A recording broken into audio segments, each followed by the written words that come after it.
Cricket only நேயர்களுக்கு வணக்கம். Anderson Tendulkar ட்ராஃபியோட 4த் test டே 4 வந்து கம்ப்ளீட் ஆயிருக்கு. ஸோ இத பத்தி நம்மள்ட்ட டீட்டெயிலா பேசுறதுக்காக நம்ம கூட இன்னைக்கு கிரிக்கெட் அனலிஸ்ட் பட்டாபிராமன் சார் இருக்காரு. அவரு கூட பேசலாம். சார் வணக்கம் sir. Hello Eswar. England batting வந்து 670 ரன் அடிச்சிருக்காங்க. இதற்கு முன்னாடி நம்ம பார்த்தோம்னா, ஒரு 700 பிளஸ் ரன்ஸ் வந்து அடிச்சிருந்தாங்க. செகண்ட் டைமா வந்து 600 பிளஸ் ரன்ஸ் வந்து ஆஃப்டர் 2014 வந்து அடிச்சிருக்காங்க. பேட்டிங்ல எந்த அளவுக்கு ஸ்ட்ராங்கா இருக்காங்க இங்கிலாந்து? ரொம்ப ரொம்ப ஸ்ட்ராங்கா இருக்காங்க. முக்கியமான விஷயம் நம்ம கூட ஷோல ஒரு வாட்டி பேசணும். இந்தியன் பிளேயர்ஸ் பாத்தீங்கன்னா டைமை இன்வெஸ்ட் பண்ணாங்க தவிர கன்வெர்ட் பண்ணல.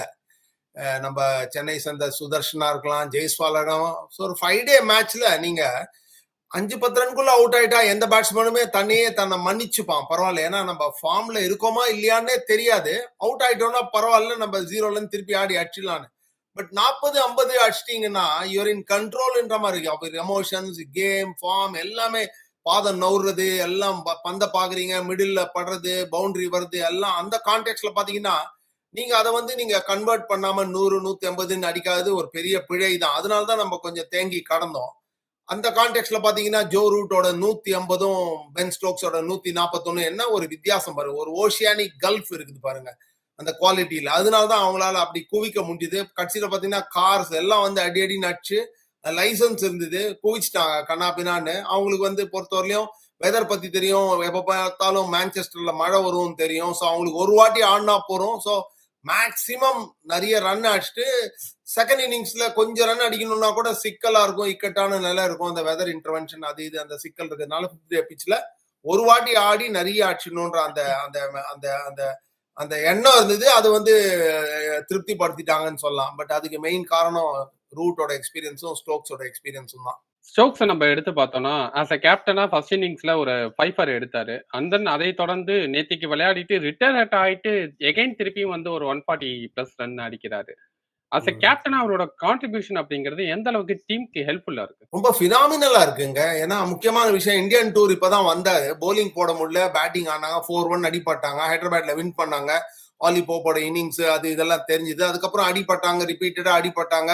ராஞ்சியில ரூட் ஒரு 100 அடிச்சாரு தவிர பாத்தீங்கன்னா அவங்களுக்கு அந்த அளவுக்கு குதூகலம் இல்லை. நம்ம டூர்ல இந்த டேர்னிங் பிச்சர்ஸ்ல அடிப்பட்டாங்க. ஜஸ்ட் ஏர்லி 24 நினைக்கிறேன். அப்போ பாத்தீங்கன்னா அவருக்கு அந்த இன்ஜுரி இருந்தது, பேக் இன்ஜுரி. அதுக்கப்புறம் ஹாம்ஸ்ட்ரிங்ல ஒரு ஆபரேஷன், அதெல்லாம் பண்ணிட்டு இப்போ நல்லா கண்டிஷன்டா ஆப்டிகேட் பண்ணிட்டாரு. ஐபிஎல் கூட வரது இல்லை ரெகுலரா. ஸோ அவருக்கு ப்ரியாரிட்டிஸ் தெரிஞ்சிருக்கு. சாம்பியன்ஸ் ட்ராஃபி மிஸ் பண்ணாரு, T20 ஐபிஎல் நான் சொன்ன மாதிரி மிஸ் பண்றாரு, ஒன் டே ஆடுறது இல்லைன்னா பாடியை ப்ரிசர்வ் பண்ணி கன்சர்வ் பண்ணி அவர் 32, 33, 34 வயசு அரௌண்ட் தட் ஏர்லி 30ஸ்ல இருக்கனால ஃபிட் ஆத்லீட். பாத்தீங்கன்னா அவர் என்ன ஃபிட்னஸ் அந்த மாதிரி இருக்காரு. அதுக்கும் அப்பாற்பட்டு பாத்தீங்கன்னா அவர் போலிங் நல்லா போடுறச்சு, அவர் பேட்டிங்கும் நல்லா வருது. ஏன்னா ரெண்டு two strings to the bow இங்கிலீஷ்ல. அது மாதிரி நீங்க வந்து வில்லு அம்புல வச்சு 2 கயர் கட்டி 2 வாட்டி அம்பு விடலான்ற மாதிரி ஒரு ஒரு ஏரியால நீங்க நல்லா பண்ணீங்கன்னா அந்த ஃபீல் குட் ஃபேக்டர், அந்த ஜோஷ், அந்த எந்தூசியாசம் எல்லாம் உங்களுக்கு ஆட்டோமேட்டிக்கா இன்னொரு ஏரியாலையும் நீங்க கமிட்டடா இருப்பீங்க. நான் வந்து நல்லா பண்ணுவேன்ற அந்த நம்பிக்கை இருக்கும். ஸோ பழைய காலத்துல நம்ம நிறைய ஆல்ரவுண்டர்ஸ் பார்த்தோம். போத்தமா இருக்கட்டும், Kapil Dev, Richard Hadlee, Clive Rice, Marshall கூட டு அன் எக்ஸ்டென்ட் சொல்லலாம். அந்த மாதிரி பேட்டிங் போலிங்ல நல்லா எக்ஸல் பண்ணுவாங்க. ஸோ இதுதான் ஒரு பெரிய காரணம் நான் நினைக்கிறேன். அதுக்கப்பாற்பட்டு நீங்க கேட்ட கேள்வி, அவர் கேப்டன்சி கிரியேட்டிவ் கேப்டனுங்க. ஏதானு பண்றாரு ப்ரோஆக்டிவா. ஒரு ஒரு வாரி இரிட்டேட் பண்ற மாதிரி ரவுண்ட் த விக்கெட் வந்து உடம்புலயே போலிங் போடுறாரு பேட்ஸ்மேனுக்கு. அதுக்கப்பாற்பட்டு பவுன்ஸ் பண்றாரு. பாத்தீங்கன்னா ஏதானு பண்ணி பேட்ஸ்மேனோட மனநிலைய கலைக்கணும்னு பாக்குறாரு. வேறு ஏலியன் கேம் ஆட போய் எப்படியா விக்கெட் எடுக்கிறாரு. ஃபர்ஸ்ட் இன்னிங்ஸ் கூட நீங்க வாஷிங்டன் பார்த்திருப்பீங்க, நல்ல ஞாபகம். 27 நல்லா பேட்டில் பண்ணி ஹார்டா கிரைண்ட் பண்ணி ஆடி இருந்தாரு. பாத்தீங்கன்னா பவுன்ஸ் பண்ணினே இருக்காரு, ஹுக் டிராப்ல எடுத்துட்டாரு. ஸோ அதான் வந்து பாத்தீங்கன்னா இந்த மோமெண்ட்ரி வந்து லேப்ஸ் இன் கான்சென்ட்ரேஷனை கிரியேட் பண்றாரு அந்த ப்ரோஆக்டிவ் கேப்டன்சினால. அந்த ஹார்ட் யார்ட்ஸையும் இன்டு த விண்ட் போடுறதும் போன கேம்ல நம்ம பேசணும். 10 ஓவர் ஸ்பெல் போட்டாரு, 2 times 10 overs. சிராஜே வந்து அவரை புகழ்ந்து பாராட்டினாரு. இந்த மாதிரி ஏன்னா அவரே ஒரு லைன் ஹார்ட்டட் ட்ரையர், அவுட் இருந்து வந்து அந்த பிரைஸ். ஸோ இந்த கான்டெக்ட்ல பாத்தீங்கன்னா என்டையரிட்டி, இந்த டோட்டாலிட்டியில பாத்தீங்கன்னா பினாமினல் ட்ரையரு. நான் சொன்ன மாதிரி இந்த இன்ஜுரிக்கு அப்புறம் நல்லா பேட்டிங் போலிங் எல்லாம் சரியா வர்றதுனால எல்லாமே அவருக்கு அழகா யூனிசன்ல சிங்க் ஆகுது அந்த பொட்டன்ஷியலை ஃபுல்ஃபில் பண்றதுக்கு. இல்லைன்னா பாத்தீங்கன்னா 200 மேல test match wickets, 7000 run. South ஆப்பிரிக்கால 2014 ஐ ரிமெம்பர் 10-11 வருஷம் முன்னாடி ஒரு 258 அடிச்சிருக்காரு. ஸோ குவாலிட்டி பிளேயர் தான், சந்தேகம் இல்லை. அதுக்கப்புறம் ஆஷஸ்ல 19 ஹெடிங்லில அந்த வின் ஞாபகம் இருக்கும், வேர்ல்ட் கப்ல ஆர்கிடெக்ட். ஸோ பினாமினல் பிளாயருங்க அவரு. சார், நம்ம அப்படியே இந்தியாவோட பவுலிங் யூனிட்ட எடுத்து பார்த்தோம்னா, விக்கெட்ஸ் காலம் எடுக்கிறதுக்கு ரொம்பவே ஸ்ட்ரகிள் பண்ணாங்க. அத பார்க்கும்போது ஃபோர்காஸ்ட் கண்டிஷன் அப்படின்னு ஒரு பக்கம் பேசப்பட்டாலும், ஒரு இடத்த ஏன் ஃபுல்ஃபில் பண்ண முடியல எல்லாராலயும்? ஏன்னா உங்களுக்கு ஏர் ஸ்பீடே இல்ல. ஷார்துல் தாக்கூரும், அன்சுல் கம்போஜ் எல்லாம் பாத்தீங்கன்னா, ஏர் ஸ்பீட் இல்ல போதாத்துக்கு. இந்த கண்டிஷன்ஸ்ல வந்து நான் சொன்ன மாதிரி லெங்த்த போட்டு அடிக்கணும் பந்த. பிரைடன் கார்ஸ் மாதிரியோ திடீர்னு ஓவர் நைட் நீங்க டால் ஆயிட முடியாது. பட் நீங்க பிச்சை அடிக்கணும். முகமது சிராஜுக்கும் பும்ராவுக்கே அந்த அளவுக்கு அவ்வளோ மோதுன்னு மோதி கூட சப்போர்ட் கிடைக்கல. ஏன்னா பிச்சும் நல்ல பிச்சு, பெரிய அவுட் ஃபீல்டு. ஸோ அதுக்கும் அப்பாற்பட்டு அவங்க எக்ஸ்பீரியன்ஸ் பிளேயர்ஸ் நல்லா ஆடி கிரைண்ட் பண்ணி நம்மள ஒரு மாதிரி பவுடர் ஆக்கிட்டாங்கன்னு சொல்லலாம். பட் நம்ம என்னன்னா காரணம், அந்த டாக்டிக்கலா கொஞ்சம் பிளிப் நிறைய இருந்தது. சுப்மன் கில் கொஞ்சம் தேங்கிட்டாரு. அவர் பர்சனல் ஃபார்ம் 3 இன்னிங்ஸ் அடிக்காதனால வரி பண்ணாரா என்னன்னு தெரியல. அவர் மேல ஸ்பாட்லைட் இருந்தது. சுந்தர ரொம்ப லேட்டா இன்ட்ரடியூஸ் பண்ணாரு. போன கேம்ல 4 ஃபார் எடுத்த சுந்தர் 30-35 ஓவருக்குள்ள வரணும்னு நினைக்கிறேன். ஆனா he must also feel that he belongs அப்படின்ற மாதிரி ஒரு ஃபீலிங் இருக்கணும். அவரை போயிட்டு நெகேட் பண்ணிட்டு 60-65 ஓவர் வரலையும் போலிங் கொடுக்கல. ஜடேஜாட்ட இருந்து நீங்க அவ்வளவு எதிர்பார்க்க முடியாது. பிளாட்டா போட போறாரு. ஸோ அந்த கான்டெக்ட்ல பாத்தீங்கன்னா நான் சொன்ன மாதிரி ஏர் ஸ்பீடும் இல்ல, பெருசா அந்த நியூ பால்ல ஒரு மாதிரி 30 ஓவருக்கு அப்புறம் உங்களுக்கு அந்த இம்பாக்டும் கிடைக்க மாட்டேங்கிறது. ஸோ அதுதான் காரணம். என்டையரா நீங்க பாத்தீங்கன்னா அதுதான் ஒரு பெரிய பெரிய காரணமா இருந்தது. நமக்கு அந்த அளவுக்கு போலிங் ஆர்சனல் இல்ல. அதுக்கும் அப்பாற்பட்டு 1 or 2 பிளேயர்ஸ் எடுத்து நிறைய இன்வெஸ்டும் பண்ணல. டாக்கூரை நீங்க வந்து 8-9ல ஆடுறதுக்கு அவர்கிட்ட இருந்து அடிக்கிற அந்த 30 ரன்னுக்கோசரம் வேற ஒரு ஜெனுவின் போலர் ஆடி இருக்கலாமோன்னு தோன்றது. குல்தீப் யாதவ் ஆடி இருக்கலாமே நீங்க. ஸோ அவர் வந்து காத்துல டிபீட் பண்ணுவாரு. அட்டகாசமான போலரு, ரிஸ்பின். இங்கிலாந்துக்கு அவ்வளவு பழக்கம் இல்ல. வான் எல்லாம் நிறைய சக்சஸ் என்ஜாய் பண்றாங்க. ஸோ காத்துல டிபீட் பண்ற போலரை நீங்க ப்ரிஃபர் பண்ணிக்கணும். பிச்சில வேற ஒண்ணுமே இல்லை நான் சொன்ன மாதிரி. ஸோ அந்த கான்டெக்ட்ல எதுக்கு நீங்க இவ்வளோ ஆல்ரவுண்டர்ஸ் டீம்ல ஸ்டாக் அப் பண்ணி ரன் ஓணுன்ற அந்த இன்சூரன்ஸ் கவர்ல நீங்க பேட்டிங்கும் 2 கட்டானா இருக்குது. நிறைய ஆல்ரவுண்டர்ஸ் வச்சுன்னு போலிங்கும் ஒரு மாதிரி 2 கட்டானா இருக்குது. நீங்க 20 விக்கெட்டும் எடுக்க முடியல. போதாத்துக்கு பேட்டிங்ல ரன்னும் குவிக்க முடியல. 500-600 ரன்னும் அடிக்க முடியல. ஸோ ஒரு மாதிரி 2 கட்டானா டீமை செலக்ட் பண்ணிட்டாங்க. அதனாலதான் அந்த பாதகமா போயிடுது. நேத்திக்கு நம்ம பிரஸ் மீட்ல மோனே மார்க்கல் வந்து இந்தியன் பவுலிங் கோச் அவர்கிட்ட சில கேள்விகள் கேட்கறாங்க. கேட்கும்போது வாஷிங்டன் சுந்தர ஏன் நீங்க 69th ஓவர் எடுத்துட்டு வரீங்கன்னு கேட்டதுக்கு, ஆஸ் எ கேப்டனா வந்து கில்லோட கால் தான் அது. ஐ டோன்ட் நோ எனக்கு தெரியாது அப்படிங்கிற பதில வந்து அவர் சொல்றாரு. கோச்சோட அந்த ஒரு பாயிண்ட் வந்து ஏத்துக்கக்கூடிய ஒரு விஷயமா இருக்கா?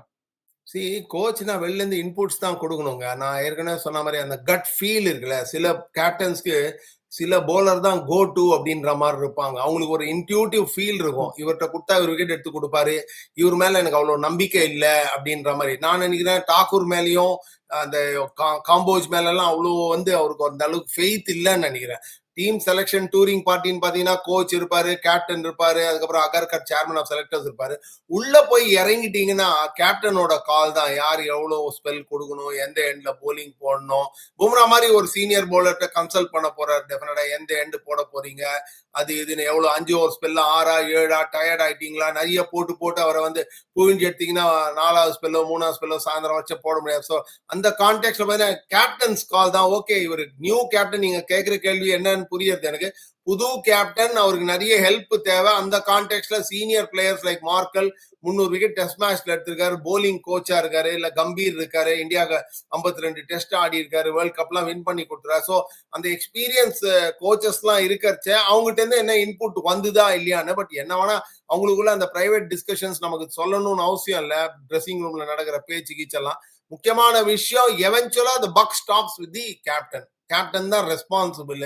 நாளைக்கு தலை உருண்டுதுன்னா உதப்பட்டானா கேப்டனோட தலை தான் உருளும். ஸோ கேப்டன் பத்தியார் எல்லார் பேச்சையும் கேட்டுட்டு பண்ணிட்டு கடைசியில அவர் வந்து அடிபடுறாங்க, அவர் தலை உருண்டுதுன்னா யாரை வந்து கை காமிச்சு என்ன பிரயோஜனம்? ஸோ அந்த கான்டெக்ட்ல கேப்டன் தான் வந்து அவங்க ஸ்டைல்ல பண்ணுவாங்க.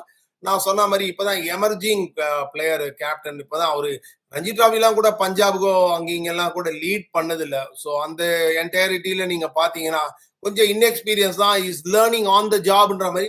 அட்லீஸ்ட் ஒரு நல்ல ஃபேக்டர் சுப்மன் கில் இன்னைக்கு பேட்டிங்ல அந்த 3 ஃபெயிலியருக்கு அப்புறம் திருப்பி அந்த ஏர்லி சீசன் அந்த ஃபார்மை ரீடிஸ்கவர் பண்ணிட்டு திருப்பி இன்னைக்கு all set to get another 100 huge test of character. அவர் சுத்தி நிறைய சேதாரம், லார்ட்ஸ் கேம்ல நிறைய அக்ரிமோனி பிட்டர்னஸ்லாம் இருந்தது. அடிபட்டதுக்கு அப்புறம் இன்னைக்கு சாயந்தரம் அட்டகாசமா ஆடினது அவருக்கு நிறைய மனசு கொடுக்கும், ஹார்ட் கொடுக்கும். கேரக்டரும் டெஸ்ட் பண்ணிட்டு ஸோ இஸ் கம் த்ரூ மாதிரி தங்கத்தை எப்படி தீத்துறாங்க, நெருப்புல போட்டு தீத்துற மாதிரி தீத்தி 300 வாட்டி அட்டகாசமா நல்லா ஆடி இருக்காரு. ஸோ அது ஒரு நல்ல செய்தி தான் டெஃபினட்டா. சார் இந்திய அணியை பொறுத்த வரைக்கும் 174க்கு 2 விக்கெட்டை இழந்திருக்காங்க டே 4 கம்ப்ளீட் பண்ணி. ட்ரையல் பார்த்தீங்கன்னா 137 ரன் இருக்கு. ஸ்டார்ட்டிங்ல ஃபர்ஸ்ட் ஓவர்லயே பார்த்தீங்கன்னா ஜெய்ஷ்வால் அண்ட் சாய் சுதர்ஷன் ஃபர்ஸ்ட் ஓவர்லயே பேக் டு பேக் 2 பேருமே டக்கு. சாய் சுதர்ஷனை ஃபர்ஸ்ட் மேட்ச்சுக்கு அப்புறம் டிராப் பண்ணாங்க. அதுக்கப்புறம் இப்பதான் எடுத்துட்டு வந்தாங்க. அவரோட குடுத்த வாய்ப்புகள அவர் எந்த அளவுக்கு யுட்டிலைஸ் பண்ணிக்கிட்டாரு? இல்ல பண்ண தவறிட்டாரா?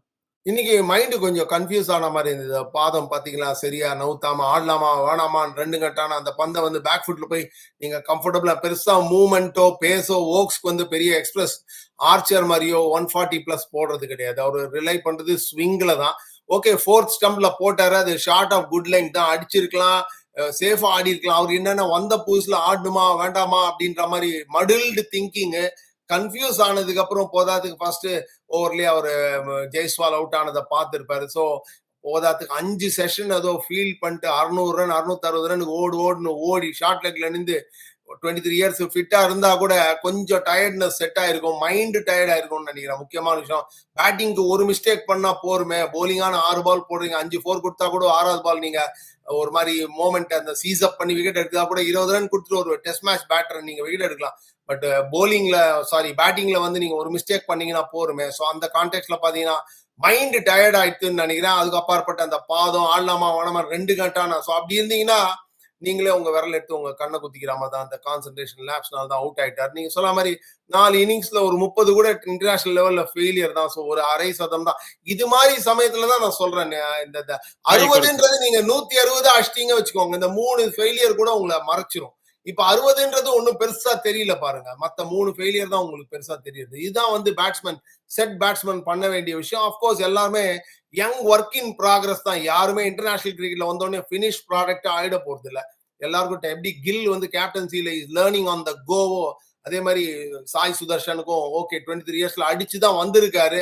ஒரு ஃபேவரோ நெப்போட்டிசமோ அந்த மாதிரிலாம் ஒண்ணும் கிடையாது. ஷியர் மெரிட்ல வந்திருக்காரு. டன்ஸ் ஆஃப் ரன்ஸ் அடிச்சுட்டு ஐபிஎல்லையும் எல்லா ஃபார்மேட்லயும் யூகே கவுண்டிலாம் போய் ஆடி அடிச்சிருக்காரு. ஸோ இந்த ஹையர் பெட்டர் ஸ்டேஜ்ல அவருக்கு இன்னும் லாங்கர் ரோப் கொடுக்கணும். டெஃபினட்டா நான் அந்த ப்ராமிஸ் பொட்டன்ஷியல் இருக்கு. பட் இது ஒரு ஹியூஜ் லேர்னிங் கர்வ் தான். இதுல இருந்து இந்த தப்பு பண்ணலாம், அந்த தப்புல இருந்து பாடத்தை என்ன கத்துக்கிறாங்கன்னு காத்திருந்து தான் பார்க்கணும் நம்ம.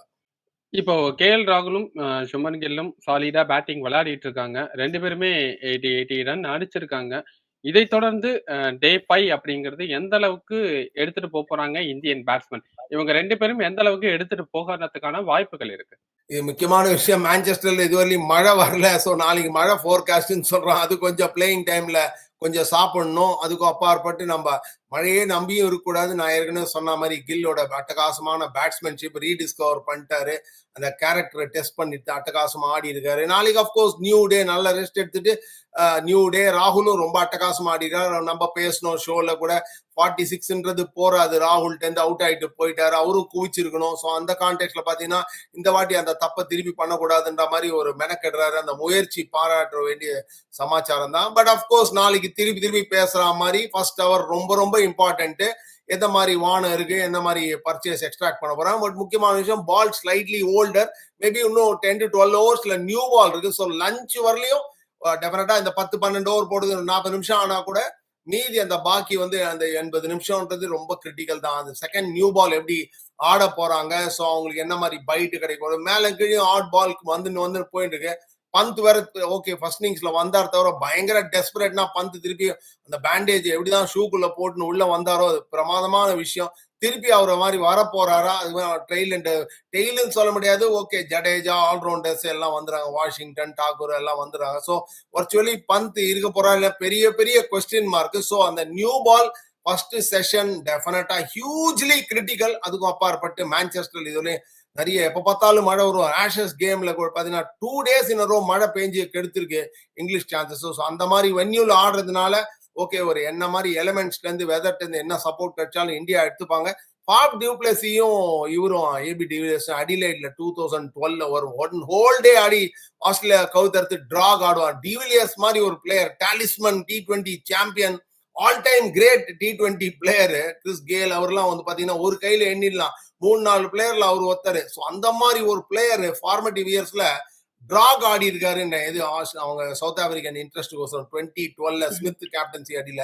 ஸோ அதை ரெப்ளிகேட் பண்ண போனால ஒரு இன்ஸ்பிரேஷனல் டீட்ஸ். ஸோ அது மாதிரி நாளைக்கு பார்க்க போறாமா. ஸோ இதான் இந்த டெஸ்ட் மேட்ச்ல பாத்தீங்கன்னா நீங்க வின் பண்ணலன்னா பரவாயில்ல, ஆனா நீங்க ஒரு டிரா கட்சிதுன்னு வச்சுக்கோ, அது இந்த மாதிரி ஒரு ஃபைட்டிங் டிரா கட்சினாலே அதுல ஒரு இன்ஸ்பிரேஷன் இருக்கலாம், ஒரு எனர்ஜி, ஒரு தெம்பு எடுத்துக்கலாம்.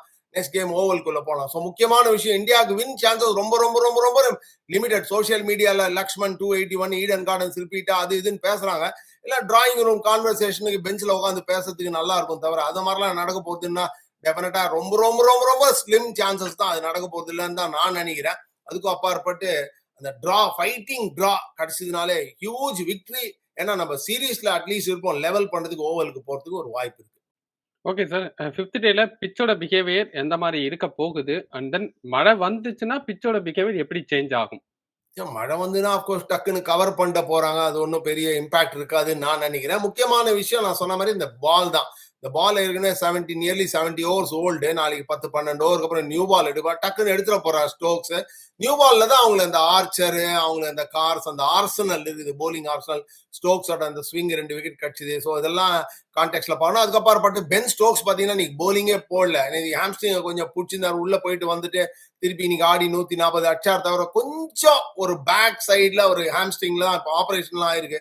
ஸோ அதை ஒரு மாதிரி கார்டடா ப்ரிசர்வ் பண்றாருன்னு நினைக்கிறேன். டெஃபினட்டா ஐஸ் அது இது வச்சுட்டு ரெஸ்ட் பண்ணிட்டு நாளைக்கு நம்ம ஏற்கனவே பேசின மாதிரி ஏர்லியர் கொஸ்டினுக்கு ஓடி வந்து அந்த பிக் மூமெண்ட்ஸை சீஸ் பண்ணி எப்படியான விக்கெட் எடுக்கிறாரு இந்த சீரீஸ்ல. I think is taken 16 wickets in the series. So one of those champion players, champion good captain also. நம்ம டாக்டிக்கலி ஷ்ரூடு கேப்டனு. ஒரு மாதிரி ஃபீல்ட் செட்ஸ் எல்லாம் பாத்தீங்கன்னா எங்க நிக்க வைக்க மாட்டானோ அந்த மாதிரி இடத்துல எல்லாம் ஃபீல்டர் வைக்க 3 மிட் விக்கெட்டு, ஒரு ஸ்ட்ரெயிட் மிட் ஆனு, அந்த மாதிரிலாம் ஆக்வர்ட் பொசிஷன், ஆலி போப் நின்ற ஒரு சில்லி பாயிண்ட் அந்த மாதிரிலாம் வைக்கிறாரு. ஸோ அந்த மாதிரி வந்து ஒரு பிளேயர்ஸ் ஸ்டோக்ஸ் கோசம் உயிரே கொடுக்க தயாரா இருக்காங்க. ஏன்னா அந்த அளவுக்கு பிளேயர்ஸை ட்ரஸ்ட் பண்ணி பேக் பண்றாரு. ஸோ ஸ்டோக்ஸ் ஒரு ஹியூஜ் ஃபேக்டர் நான் நினைக்கிறேன். அதுக்கு அப்பாற்பட்ட அந்த நியூ பால் நம்ம இந்தியா பொறுத்தவரையும் இவங்க 2 பேர் இந்த பேட்டிங் பேர் நாளைக்கு திருப்பி ஃப்ரெஷ்ஷா ஆரம்பிச்சு இன்னைக்கு அடிச்சு 80-70 எல்லாத்தையும் மறந்து நாளைக்கு 0ல இருந்து ஆரம்பிச்சு திருப்பி கெட்டிங் த ஐ இன் அந்த ப்ராசஸ்ல இன்வெஸ்ட் பண்ணி ஸ்லோவா செட்டில் ஆகி நான் சொன்ன மாதிரி செகண்ட் நியூ பால் வரைச்சு அவங்க 2 பேர் இருக்கணும். அதுக்கும் அப்பாற்பட்டு நல்லா ஆடணும். ஆட் பால் நீங்க சொன்ன மாதிரி பிச் மிஸ்பிஹேவ் தான் பண்றது.